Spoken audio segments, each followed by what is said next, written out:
بسم الله الرحمن الرحيم. السلام عليكم ورحمة الله وبركاته. وسجالي طبعا كي نوفمبر لو يكون يلا تنكا ومعنا خميسة شهر 4 هاي سديد طبعا كي بشهر نوفمبر واحد ذلك تركي كوبيريودي نحريستي كنا إلهي كورا بيو دكتور آدم يوسف أبو بكر محمد وهالكا دقنا تبدلون كحنو صدي حقنا هالكا نحريستي كنا إلهي كورا بيو qoyskiisii eheladiisii iyo qaraabadiisii shacbiga reer Somaliland dhammaantood iyo barbaartii UFO ee uu ka tirsanaan jiray iyo bulshada rayidka ah ee Somaliland oo uu waqtigii ugu badnaa iyo tamartii ugu badneed geliyay dhammaantood Ilaahay samriye marakasi waxaan jeclahay inaan ereyo kooban ka ilaahdo Dr. Aadan وأن مغرب تري لكن تي برشة أيجور رسي عن أركو كن يسجل بقول يسجل يستيتكي وأن شغني سلبية دي إذا ما دي هو إسناء سنم كحريني أندلك كارهان حرنتي سنم إبل قبلي هذا يوسف بكر أحمد وأي هو يدي هاي حال يوسف عذر وكل شيء مقالنا هرقيسا كن سقال بقول يلي حيا فرتكي يسوي ستحشرها يدي قاضي تبدنا وحي قيسي مقالة عدن ويابيه هو يدي كن نوراين هل كاس أيو كسو قري أو كبر باري وحبرشديسي بلوغاهي وحبرشديسي دحاه iyo tiisi sare waa magaalada Cadan buu ku dhameystay gaar ahaan dugsigii sare baadirigu maamuli jiray ee Saint Joseph ayuu ka soo baxay oo dad badan oo raacadmeed ahaa oo reer Somaliland u dhashay ka baxeen anigoo soo wada koobi kareen waxaan ka xasuustaa Axmed Maxamed Aadan Qaybe xariistii janna Ilaahay ka waraabiyo waxaan ka xasuustaa Maxamed Ibrahim Warsame Hadraawi waxaan ka xasuustaa intii Saint Joseph ka qalin jabisay Cabdullaahi Maxamed Xirsi oo loo yaqaanay Cabdullaahi Qarshe halkaas oo aaday waxbarashadiisa asaasiga ah uu ku dhameystay 1968 magaalada Cadan ka anbabaxay isagoo waxbarasho tacliin sare doonaya dalka Jarmalka ayuu tagay sida uu sheegay Dr. Cismaan oo ay Jarmalka wada joogi jireen isagoo halkaa jooga ayaa walaalkii Muuse Yuusuf Abokor oo dalka Poland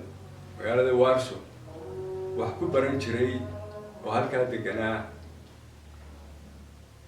waxbarasho jaamacadeed u raadiyay dawladna Dr. Aadan uu kaxeeyay Warsaw ayuu geeyay jaamacadda Warsaw ayuu 8 sanadood ku jiray oo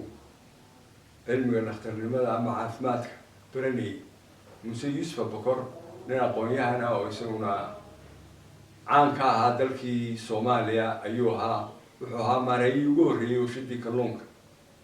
ee la qoray Dr. Cismaan halkaas ayuu ugu tagay 2 sanadood kadib aad 76kii ayuu ku soo noqday dalka Kurtunwaarey oo ahayd xariyihii dadkii qaxootigii laga raray goboladii waqooyi meelihii la dejiyay ayuu ka shaqeeyay markuu in yar joogayna waa la soo bedelay waxaa la keenay dhakhtarkan Hargeysa guriga hospitaalka oo ka noqday manager ama director ama maareeye ninba siduu u yaqaano halkaas ayaa barbaartii UFO ay isugu imanayaan hawlo samafal oo nadiifinta cisbitaalka daawooyinka daryeelka caafimaadka dadka hawlihii ijtimaaciga ah ee cisbitaalku u baahnaa halkaas la iskaga xidhmayaa dabeedna ururkaas samafal ee UFO ayaa samaysmaya kuwaas oo Aadanna ka mid ahaa Dr. Cismaan Quliis markii dambe uu soo gaadhay oo ka shaqayn jiray xerada Ari Cadays hawlihii ayaa kacaankii ka dhigay niman dadka abaabulaya oo kicinaya oo ku diraya oo ka hor keenaya nidaamka. sidaas ayaa barbaarta xabsiga loo taxaabay intoodii badnayd bishii November 1981 Dr. Aadan waxba kama dambaynin sanad December baa lagu daray. dabeedna waa la xidhay xabsiyadii wuxuu xumaayay nidaamkaasi lahaa 20 jir iyo ayay ku noolaayeen ku xidhnaayeen qolal takoora oo aanay isu gudbi karin. dabeedna 9 la soo daayay. markii la soo daayayba goobihii laga hagayay halgankii hubaysnaad oo xareynta qaran ee SNM ayay noogu yimaadeen magaalada Beledweyne. dib bay boorka uga jabeen ururkii samafalka oo ay markan soora ugu wanqaleen. hawlihii abaabulkii ciidamada ay ka qayb qaateen sida aadan iyo bahdiisii qoladii ufo. dabeedna waddankaa la soo galay ururkii soora sidiisii buu jiray in muddo ah. Dr. Aadan wuxuu ka hawlgalay ICD oo markii dambe il Progreso la baxday. aadan markuu muddo halkaa ka shaqaynayay ayaa wuxuu la shaqeeyay haddana Rift Valley Institute oo Nairobi xarun ku leh. aadan tan iyo maalintaas ilaa shalay oo uu dhintay wuxuu ku jiray hawlo samafal. waqtigiisii ugu badnaana wuxuu ku qaatay bulshada rayidka ah. waxyaabaha aadan ugu xasuusanaya waxaa ka mid ah sidii uu isugu hawlay ee uu naf iyo waqtiba u huray sidii ay bulsho rayid ah oo hawlgala oo nool oo soo jeeda oo waxqabad leh ay jamhuuriyadda Somaliland uga samaysmi lahayd. wuxuu aad ugu dadaalay sidii u samaysmi lahaayeen dallado kulmiya ururo badan oo bulshada rayidka ah ama samafalka ah oo aynu Soonsaf tusaale u soo qaadan karno oo aynu Nagaad tusaale u soo qaadan karno. aadan xubin firfircoon ayuu intaaba ka ahaa kasoo shaqo maalmeedkiisa caadiga ah. waqtigiisa dheeraadka ee gelin dambe iyo habeenba leh wuxuu ka shaqaynayay si loo abaabuli lahaa bulshada rayidka ah ee la falgalaysa wixii caqabad ah ee dalkan yaalla ee ay tahay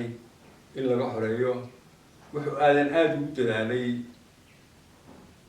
oo aad uga hawlgalay oo ka dhex muuqday wixii dhexdhexaadin ama maareyn xiisadeed ahayd ee ama siyaasiyiin dhex taallay ama kooxo kale dhex taallay ayuu aad uga hawlgalay. nin aqoon dheeraada u leh buu ahaa maareynta xiisadaha.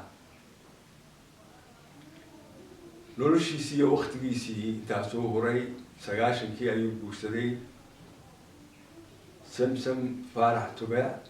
5 hablood iyo 4 wiil ayay u dhashay. qoyska intiisii badnayd Turkiga ayay degan tahay. ilaa 2 hablood baa meelahan jooga. inama waxbarasho dibadeed ku maqan. mid Vienna jooga, mid Bangladesh jooga.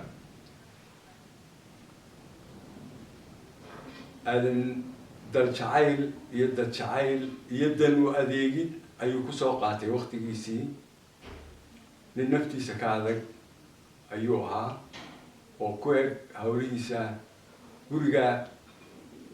iyo goobta shaqada. halkan wuxuu deganaayo deganaayo wadooyinkaasaan anagu ka shaqo tegi jirnay oo kasoo noqon jirnay oo aadan ama guriga kusii socdaa ama dhankan guuleed u socdaa ama suuqii ku socdaa ayaanu had iyo goor arki jirnay. aadan sidaasaa lagu soo xasuusanayaa. muu yeelanin aadan damac siyaasadeed oo ugumu jirin ururada bulshada ama bulshada rayidkaa ugumu jirin inuu salaan ka dhigto oo ku koro oo dabeedna xilalkan wasiirada iyo waxaynkaas ah uu ku qabto. aadan wuxuu u dulqaatay noloshaas bulshada rayidka ah oo aan nolol adag